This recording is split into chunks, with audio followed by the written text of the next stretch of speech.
E aí, só filé, só pepino, seja muito bem-vindo para mais uma aula. E hoje a gente vai falar sobre bobina. Essa aqui foi uma sugestão que a galera me deixou aqui nos comentários, dizendo: Abel, quando que eu tenho defeito em cabo, quando que eu tenho defeito em vela, quando que eu tenho defeito em bobina, interpretando através do meu sinal do osciloscópio.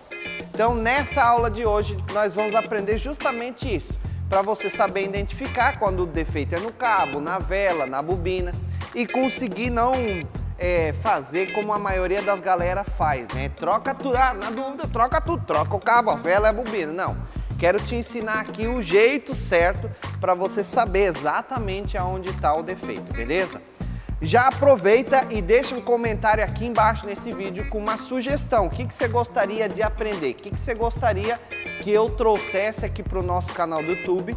Então coloca a tua sugestão aqui, que pode ser um possível assunto que a gente vai trazer para um próximo vídeo aqui no nosso canal, beleza? Bora lá! Sistema de ignição. Então, se você já me acompanha há algum tempo, você já sabe que sempre no osciloscópio, no meu eixo horizontal, eu tenho T de quê? T de tempo, ok? E no meu eixo vertical, eu tenho V de quê? De volts, V de tensão. Então, todo e qualquer osciloscópio, sempre no vertical, eu vou ter a tensão e no horizontal, tempo. Qual é o tempo que a gente vai configurar para fazer o teste de bobina? A gente vai configurar em 1 milissegundos por divisão. Então vai ficar 1, 2, 3, 4, 5, 6, 7, 8 milissegundos e por aí vai. E no meu eixo vertical, eu vou colocar em 20, 40, 60, 80 volts e por aí vai. Ou também posso colocar em 50 volts por divisão.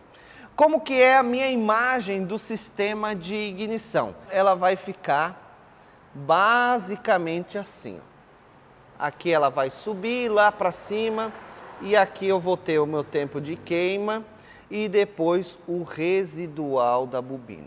Então, assim é o exemplo de um sinal no sistema primário. Se você não sabe o que é o primário e também o secundário. Primário é quando você vai pegar o teu sinal espetando direto na bobina, ok? Ou seja, no conector da bobina a gente vai ter o primário. Cuidado aqui que o primário, esse pico de tensão dele aqui, ele vai de 300 até 400 volts. Isso significa que nesse teste você deve utilizar o atenuador ou a sonda X10. Por quê? Porque esse aqui é o maior pico de tensão que a gente tem em um carro. Então, se o meu osciloscópio, por exemplo, ele suporta 35 volts, com a sonda X10 ou com o uso do atenuador, eu consigo absorver mais tensão no meu osciloscópio, ok? Então, por favor, todos os casos em que eu vi ou ouvi falar de uma queima de osciloscópio, foi testando sistema de ignição. Bobina, cabo de vela, vela. Então, toma cuidado nesses casos. Outra coisa, se por acaso você tiver um cabo de vela que ele tenha fuga de corrente e você abraçar justamente ali na fuga de corrente, você pode ter um pico de alta tensão na casa aí de 10, 5 mil volts para cima. Então o ideal é sempre você fazer um teste primeiro nos cabos, pega um cabo negativo, liga no polo da bateria e vai passando pelos cabos para identificar uma possível fuga de centelha antes de abraçar com o osciloscópio o cabo de vela, beleza? Ok, então protegido o teu osciloscópio, você está utilizando o atenuador ou uma sonda X10, pode agora fazer o teste sem medo. Vamos falar agora sobre o sinal. O que é esse sinal aqui, ó? O que é daqui embaixo até aqui? Esse tempo aqui, ó, é o que a gente chama de tempo de carga. Então eu gosto de dizer que a bobina ela é como se fosse uma mola, assim, uma analogia para você entender fácil. Imagina uma mola de 2 metros, eu pegar ela e comprimir até 30 centímetros. O que é isso? Eu estou fazendo uma carga na mola, certo? A partir do momento em que eu solto essa mola, o que vai acontecer com a elasticidade dela? Ela vai voar o dobro da altura dela, no mínimo. Então é o que acontece aqui, ó, no meu disparo de ignição, um pico de alta tensão. Então esse momento, o tempo de carga, é o momento em que está, vamos dizer assim, carregando a minha bobina para que ela tenha um disparo. Se eu colocar aqui, ó, olhando aqui embaixo, a escala do meu osciloscópio, eu tenho daqui até aqui 1, daqui até aqui 2, daqui até aqui 3 milissegundos. Para os carros nacionais, o tempo de carga ele fica de 2 até 4 milissegundos, ok? O que eu vejo aqui? Se possivelmente eu tenho um problema de transistor de potência na central eletrônica, ele vai refletir aqui. Se por acaso o meu tempo de queima estiver, vamos dizer assim, lá uns 8, 9, 10 milissegundos, a minha bobina ela vai esquentar, ela vai ficar muito tempo carregando. Significa que eu tenho um possível defeito no sistema de ignição também. O máximo de tempo de carga é 5 milissegundos, o máximo de um carro que eu já vi. Os parâmetros que eu vou trazer aqui para essa aula são de carros nacionais. Os importados, eles podem ter valores diferentes disso aqui, porque cada carro ele tem um sistema de ignição projetado para ele. Isso quer dizer que cada carro ele vai ter um valor de tempo de carga, de tempo de queima, e o residual esse é o único que vai ser todos eles iguais, ok? Beleza, então carregou, eu comprimi a minha mola, soltei. Depois que acontece aqui o disparo da minha bobina, que é justamente esse pico de alta tensão no meu primário de 300 a 400 volts, a centelha chega lá na vela. Então, deixa eu fazer em outra cor para ficar melhor. Daqui até aqui, eu tenho o que a gente chama de tempo de queima, tá? Então, aqui eu vou ver no tempo de queima se eu tenho defeito no cabo ou na vela. Abel, tem como no tempo de queima eu identificar se é o cabo ou se é a vela? Não, porque um defeito neles vai se refletir, um defeito no cabo ou na vela, os dois ou só um deles vai refletir aqui no meu tempo de queima. Então, o mínimo que tem que ter de tempo de queima, ele tem que ser maior do que 0,9 milissegundos ou 900 microsegundos. Se um dia você for ler um tempo de queima e ele estiver lá em 500 microsegundos ou 0,5 milissegundos, tem defeito ali no cabo ou na vela, ou a vela desgastada, ou uma fuga de corrente na bobina, uma fuga de centelha do cabo de vela. Então, se eu tiver um defeito numa vela desgastada, vai acusar aqui no tempo de queima. Se eu tiver um cabo de vela com fuga de corrente, vai acusar aqui no tempo de queima. Como também, por exemplo, se uma bobina rachar, ela rachar e der uma fuga de corrente interna dela, ela daí já não vai dar nenhum tempo de queima, porque ela nem chegou no cabo e na vela. Então, se a minha onda ela vinha assim, ó, por exemplo, aqui para baixo e fazer isso aqui, ó, é um sintoma de fuga de corrente na bobina. Ela nem chegou no cabo e na vela, beleza? E por último, agora desenhando em vermelho, eu tenho o residual da bobina. O que é o residual da bobina?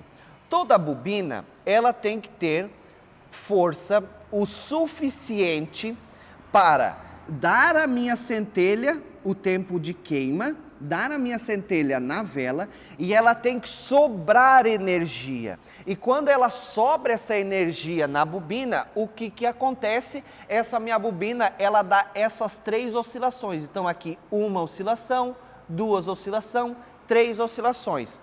Qual que é o mínimo? O mínimo, deixa eu colocar aqui, ó, Mi, então é N, né? O mínimo aqui é 3 oscilações, lações. Se ela tiver 5 oscilações, ótimo. Se ela tiver 7 oscilações, ótimo. Se ela não tiver nenhum residual da bobina, significa o quê? Que toda aquela força que a bobina tem, ela está dispensando aqui no tempo de queima e não está sobrando energia para ela.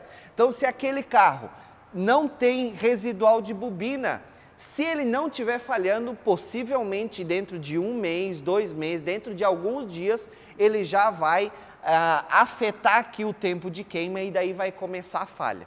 Então, por exemplo, se você for ler o sistema de ignição e não tiver o residual da bobina e o carro não estiver falhando, você já pode falar para o cliente, ó, eu analisei que não tem o residual da bobina, a bobina tem que sobrar força, você tem esse argumento técnico, ela tem que sobrar força e não está sobrando, então em algum momento ela pode parar. Então é legal porque você às vezes consegue precaver, consegue prever um possível defeito em um componente através do seu sinal, ok?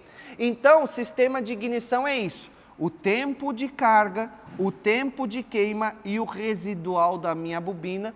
E, digamos, se eu tiver defeito só no tempo de queima, ele ainda dá, mas digamos que ele está aqui, ó, dando encurtamento, ele faz isso aqui, ó, em vez de quase 1 milissegundo que ele deu aqui, ó, ele está dando a metade, então 500 milissegundos, meio milissegundos, já significa defeito em cabo ou em vela. Não tem o residual da bobina, significa que a saúde da bobina não está boa e logo ela vai parar. Não tem o tempo de carga, tá? Posso ter um possível defeito de um transistor na minha central eletrônica. E outra forma, né?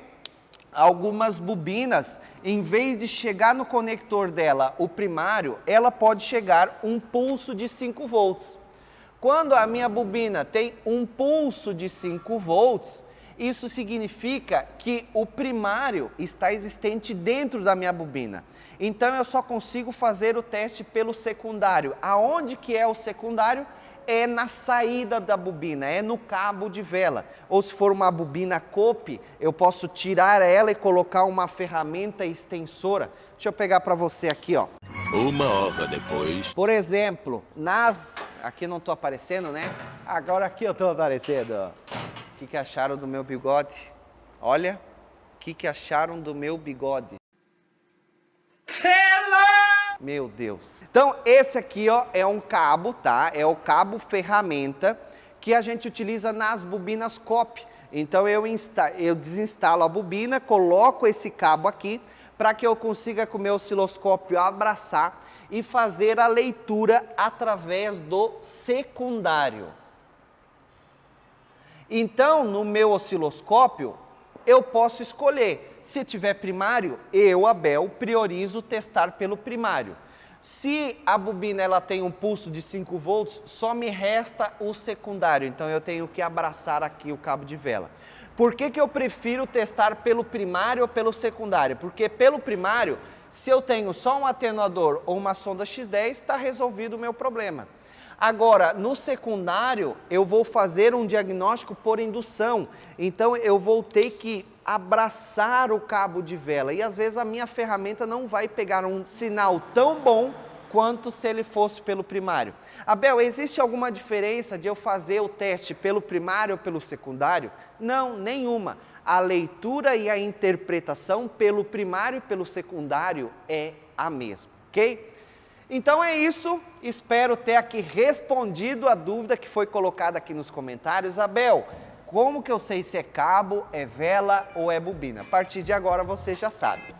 Se você quer cair de cabeça no mundo do osciloscópio e se aprofundar mais nessas análises, na descrição desse vídeo eu vou deixar um link, você clica nesse link, coloca o seu e-mail e você vai participar da lista de espera para a próxima turma do treinamento Scopper, que abrem as matrículas daqui a alguns dias, beleza? Então, tamo junto nessa caminhada, espero de todo o coração poder contribuir com o teu crescimento. Tamo junto e até o próximo vídeo.